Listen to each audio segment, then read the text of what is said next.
I told you that this week we could change the world? You may be familiar with the law of sensitive dependence on initial coincidence by its more common name, the butterfly effect. Erroneously understood as a butterfly over in Africa flaps his wings and causes a hurricane here in Sanibel, the butterfly effect was a term coined by Edward Lorenz in 1972. He theorized that the flap of a butterfly's wings in Brazil can set off a chain of atmospheric events that could significantly alter the path of a tornado in Texas. This idea has become a common device in time travel stories where the hero has to be careful that they don't change one small thing that has a life-changing or even world-altering impact. But it's not just one person's action that sets off the chain of events. It's how it interacts with others. Its corollary is our holistic theory, which proposes that the totality of a system or organism cannot exist or even be understood separate from the whole. We see this expressed in the practice of holistic medicine, where not only is the immediate medical and physical illness treated, but the totality of what makes us human, body, mind, spirit, emotions, is examined and addressed. It's based on the understanding that our life cannot be separated into separate physical, mental, and spiritual pieces that are independent of our physical condition. It recognized that our condition interacts with these, affecting and being affected by them. Something wrong in one small area can have a negative effect on the whole. And reversely, correcting one small habit or one small thing can improve all your health. We know this from simple things such as calling a headache a stress headache, that the emotional stress in our life in one area causes the physical pain in our head. And then in turn, that pain can increase our feelings of stress. The idea behind this holistic theory is now being used to understand communities and even the environment as being interrelated, where one cannot be separated from the result of what happens in another area. But this is not a new idea. Paul expresses a similar message in today's reading from Romans. He sees that the church in Rome is being transformed into a community that will become a living sacrifice, a living, breathing act of worship that through God's Spirit changes the world. Paul's understanding of worship here expands beyond a particular time of the week or a particular set of actions in our lives. It goes beyond what some would mean when they refer to something as spiritual, something that can be separated from physical. For Paul, worship is to become full-bodied. Now don't worry, I'm not going to make you stand up and wave your hands in the air to get your body involved in worship. It doesn't matter if our worship takes place sitting down or our worship service is one where we are standing. The living sacrifice, the full-bodied worship that Paul talks about, involves everything we do, every moment of our lives as we live in a community. That, not just this hour on Sunday, is to become our worship. Eugene Peterson phrases the first verse this way: take your everyday, ordinary life, your sleeping, eating, going to work, and walking around life, and place it before God as an offering. What happens when we as a church get together to worship isn't just about this hour or so that we spend each Sunday. It's interrelated to every aspect of our lives and how we relate to the world. And conversely, how we live our lives and relate to others has an impact on our worship of God. One cannot be separated from the other. And Paul reflects this, taking this beyond a personal relationship to God to the faith of the whole community and of the gathering of faith communities and churches. He sees that the individual members are entwined so that lack of one affects the whole. According to Paul, each and every person in this church, in every church, is woven together by God, becoming part of God's impact on the lives of others outside these walls, and ultimately on the course of our world. Each person's gifts, what it is that they say or do or offer, is just as important as another.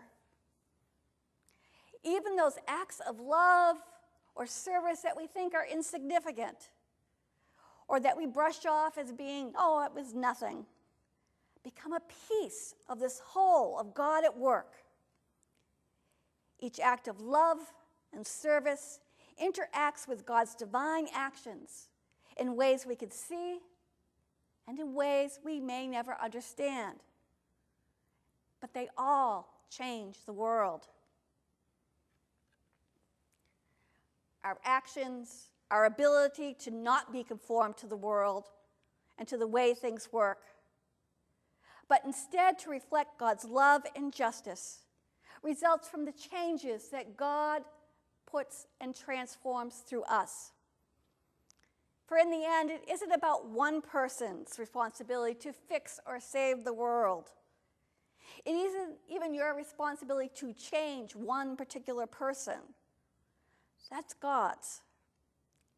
But we are asked to take part, to be part of God's work, part of God's action in these areas, becoming a portion of the whole way that God is working, bringing together different people, different factors to change and transform the world.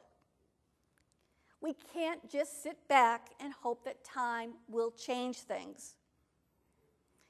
We are to allow ourselves to be transformed by God's love so that we become the part of God's solutions. Martin Luther King Jr. recognized this when he stated, "Human progress never rolls on the wheels of inevitability. It comes through the tireless efforts of those willing to be co-workers with God. And without this hard work, time itself becomes the ally of social stagnation. We must use time creatively in the knowledge that the time is always ripe to do right." What if I told you that we could change the world this week? In 1955, at 42, Rosa Parks, tired of giving in to discrimination and the injustice that she experienced her whole life because of her race, refuses to give up her bus seat to a white man, and thus the civil rights movement is born.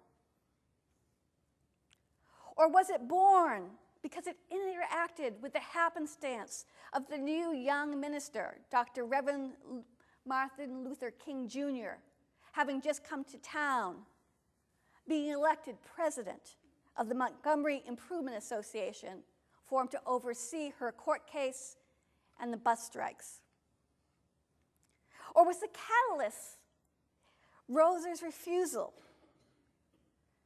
that she was born from the brief time she worked at the Maxwell Air Force Base, where she was able to ride to work on an integrated trolley because federal law prevented segregation on federal lands? Or maybe it was her time interacting as a housekeeper and a seamstress for the Doors, a white couple who sponsored her attendance just that previous summer at an education center for activism in workers' rights and racial equality? Or was it a piece that fell into place when she married Raymond Parks, an NAACP member? Or was it the kind words and actions that she experienced by a few of her white neighbors as she was growing up, contrasting with the discrimination and disdain of the others in her neighborhood? You get the point.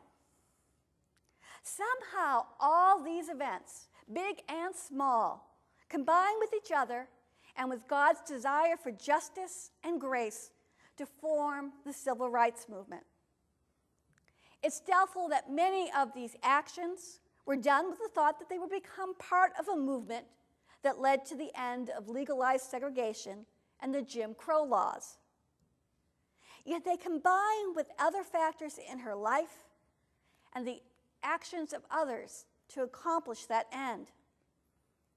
The system was affected by the seemingly small actions of others and continues to be challenged and affected by the acts of others joining in with hers and all of that time. So what if I did tell you that we could change the world this week? What if I did say that God is just waiting for us to be the co-workers who, through sharing our acts of grace and love, will change the world? Would you believe me? I know I don't need to give you a list of what needs to be changed in the world, especially with everything that we've witnessed and heard about over the last few weeks. There have been plenty of examples of places that need God's justice, needs God's reconciliation and peace, where there are people in need of God's healing and love and grace. And when we see those stories, it's so easy to say, what can I do? What do I have to offer? I'm only one person. We're only one congregation out on Sanibel, after all. How can we have an impact on these? The reality is, whatever we do or whatever we don't do will have an effect on others this week. As one preacher puts it, the things we do this week, our actions, decisions, choices, will in fact ripple out with consequences both foreseen and unforeseen, with consequences for good and ill, for the health of the damage of the world. The question isn't whether, but what. What will you do to make a difference in the world this week? And we don't always know the end result of our actions. Will the interfaith relationship that this congregation shares with the synagogue of Bat Yam inspire someone who will find a way to end finally the Israel-Palestine wars and conflict? And will that happen because someone in this congregation took the time to make sure that Fellowship Hall was comfortable for them to worship at? What if a child that you help at Shine during homework time with his spelling lessons suddenly sparks that love of words that they grow up to be the next Maya Angelou? Could our members, faithfully fulfilling our commitment to the South Fort Myers Food Pantry, or bringing in that bag of food for the Harlem Heights Food Pantry, be the difference between a parent being able to feed their child that night or send them to bed hungry? Maybe it'll be the prayer shawl that you've knitted, being seen by someone's grandson, inspiring him to go and become part of his church, in turn leading him to be a Sunday school teacher, where a boy experiences God's love in such a way that he becomes inspired to become the next Rosa Parks.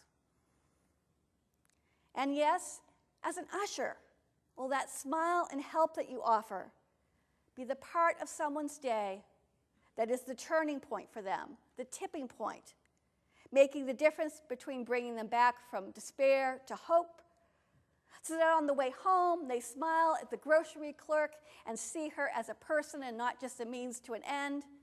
And the grocery clerk is able to feel that and go home and share that with her daughter, that she is a beloved child of God who has value, and that child goes on to... What if I told you this week, we could change the world? Because to use the opening words in today's second reading, I appeal to you, brothers and sisters, by the mercies of God, we can. So why don't we? Amen. Some churches on the way out of the sanctuary have a sign that says, the worship has ended, the service has begun. Paul, in effect, turns that on its head. The worship doesn't end when we leave here, and the service begin as if the two are separated. Our service, our acts of love, of service to others, our advocating for justice in big and small ways, all become part of our worship. And it doesn't matter if it's a grand act, such as calling for a strike in Montgomery of buses back in 1955, or it's a small act of looking and seeing that person as your brother or sister. Together, they all interact with each other, gathered together by God's grace to make that change in the world. So look at the people standing around you. Those are the people who can change the world. You may not be Rosa Parks. You may not be Martin Luther King or any of those great names that anyone remembers. But your actions will have an effect, no matter what you do. The question is, will it be actions that add to God's love and grace, or actions that don't? The service has ended. Our worship has begun. We can change the world this week. So let's go out and do that.